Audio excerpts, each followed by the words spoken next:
All India Muslim personal law board द्वारा वक्फ संशोधन विधेयक 2024 के खिलाफ विरोध प्रदर्शन करने पर सपा सांसद धर्मेंद्र यादव ने कहा कि सरकार लोगों के हित का बताकर जो कानून लोगों के लिए बना रही है, वही लोग उस कानून से संतुष्ट नहीं है।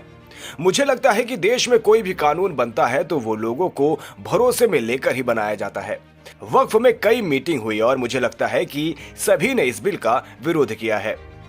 जो मौजूदा बिल है उस बिल से लोग संतुष्ट थे, उसमें संशोधन की कोई जरूरत नहीं थी। इसी तरह से बीजेपी सरकार के लोग वक्फ बिल में संशोधन करके, सरकारी अधिकारियों के हस्तक्षेप करके, अपने सत्ता का प्रयोग करके जो लोग वक्फ की जमीन पर असली हकदार है, उस जमीन पर बीजेपी की निगाह है। इस कानून को संशोधित करके उन जमीनों को हथियाने की है कि जिन लोगों के हित के लिए बता के सरकार कानून बना रही है, वही लोग उस कानून से संतुष्ट नहीं है। मैं समझता हूं कोई भी कानून देश में बनता है तो हितकारी लोगों को विश्वास और भरोसे में लेने के बाद ही बनता है। वक्फ में बहुत मीटिंगें हुई, बहुत सारे डेलीगेशन मिले, बहुत से रिप्रेजेंटेशंस गए और मैं समझता हूं सभी ने इस बिल का विरोध किया है। जो एग्जिस्टिंग बिल है, पुराना बिल जो जिसपे आज भी चल रहा है, उस बिल से लोग संतुष्ट थे, उस कानून से लोग संतुष्ट थे, उसमें संशोधन की गुंजाइश और जरूरत नहीं थी। लेकिन चूंकि सरकार को आप देख रहे हो,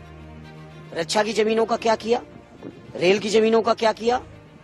और कई मंत्रालयों की जमीनें को किस तरीके से औने पौने दाम पर लोगों को दी गई।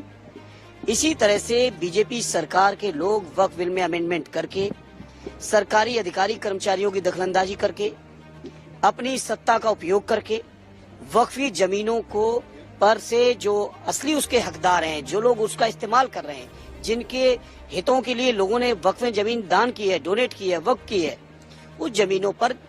बीजेपी की निगाह है इस कानून को संशोधित करके उन जमीनों को हथियाने की।